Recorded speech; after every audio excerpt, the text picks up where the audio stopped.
Hello friends, আরুষিস কিচেনে আপনাদের সবাইকে আর একবার স্বাগতম। হ্যালো ফ্রেন্ডস, আমার আজকের রেসিপি হলো কলার মোচা দিয়ে, বীজ কলার মোচা দিয়ে মৌরলা মাছের চচ্চড়ি বা ভাজি বা ভুজিয়া যাই বলুন, এটা কিন্তু খুবই টেস্টি রেসিপি।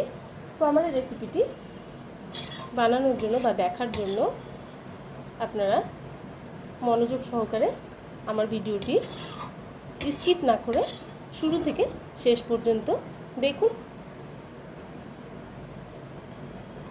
তো চলুন এটা কিভাবে বানাতে হবে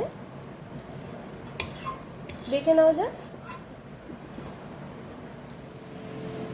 তো ফ্রেন্ডস, আজকে আমি আপনাদের বীজ কলার মোচা এবং ছোট ছোট মৌরলা মাছের একটি রেসিপি বানিয়ে দেখাবো।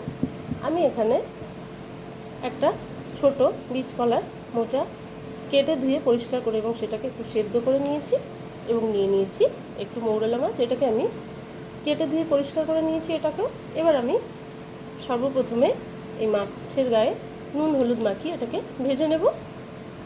ফ্রেন্ডস, আমি একটু নুন এবং একটু হলুদ গুঁড়ো দিয়ে মাছগুলোকে সুন্দর করে মেখে নেব।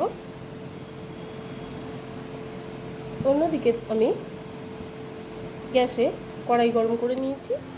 আমি গ্যাসে কড়াই দিয়ে গরম করে নিয়েছি। এবার আমি মাছ ভাজার জন্য দিয়ে দিচ্ছি একটু সরষের তেল। তো ফ্রেন্ডস, কড়াই গরম হয়ে গেছে। এবার আমি নুন হলুদ মাখানো মাছ দিয়ে দেবো কড়াইতে। এই মাছগুলো দিয়ে দিলাম এবং সুন্দর করে ভেজে নেব।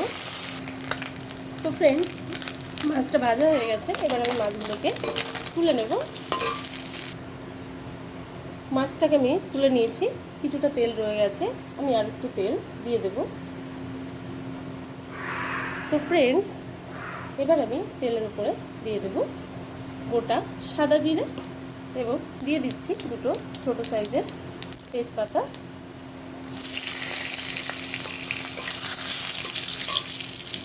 আমি ছোট একটা রসুনের কোয়া, একটা গোটা রসুনের কোয়া ছাড়িয়ে রেখেছিলাম, সেটাকে দিয়ে দিলাম।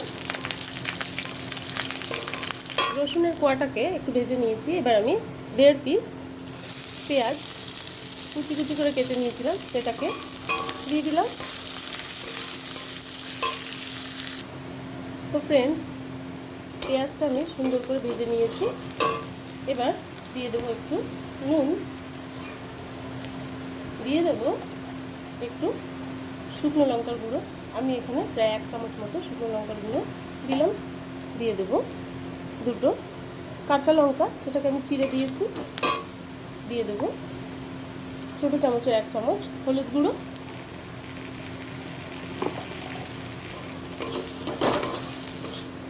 এবং দিয়ে দেবো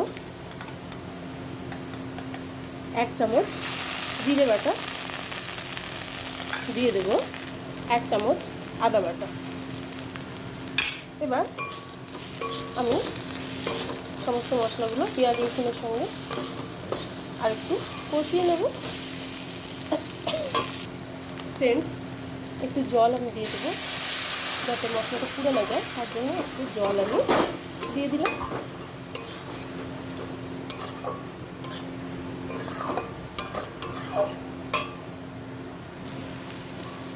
তো ফ্রেন্ডস, মশলাগুলো আমি কষিয়ে নিয়েছি। এবার এর ভেতরে সেদ্ধ করে রাখা মোচাটা আমি দিয়ে দেবো।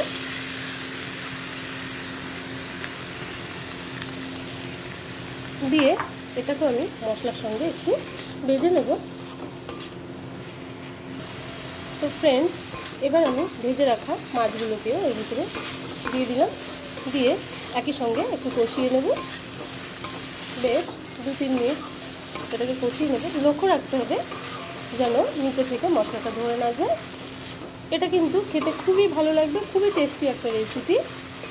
আপনারা যে কোনো ছোটো মাছ দিয়ে এভাবে মোচা রান্না করে দেখতে পারেন, খুবই ভালো লাগে। তো ফ্রেন্ডস, আমি এর ভেতরে সামান্য একটু জল দেব, 4-5 চামচ মতো জল দেব। এটা আগে থেকে বয়েল করা রয়েছে মোচাটা, জল না দিলে হয়, তবু আমি একটু জল দিলাম, দিয়ে গ্যাসের ফ্লেমটা লোতে দিয়ে ঢেকে দেবো। ঢেকে দিয়ে আরও কয়েক মিনিট রান্না করে নেব। তো ফ্রেন্ডস, আমার রেসিপিটি একদম রেডি হয়ে গেছে। এবার এটাকে আমি সার্ভ করব। তো ফ্রেন্ডস, আমার দুর্দান্ত স্বাদের বীজ কলা এবং মৌরলা মাছের টেস্টি রেসিপিটি একদম রেডি হয়ে গেছে। আপনাদের যদি আমার রেসিপিটি ভালো লেগে থাকে তো অবশ্যই লাইক কমেন্ট করবেন এবং বেশি বেশি করে শেয়ার করবেন। এবং যেসব বন্ধুরা নতুন আছেন আমার চ্যানেলটিতে, প্লিজ তারা একটু সাবস্ক্রাইব করে দেবেন। তো এতক্ষণ আমার সঙ্গে থাকার জন্য আপনাদের সবাইকে অনেক অনেক ধন্যবাদ। Bye bye.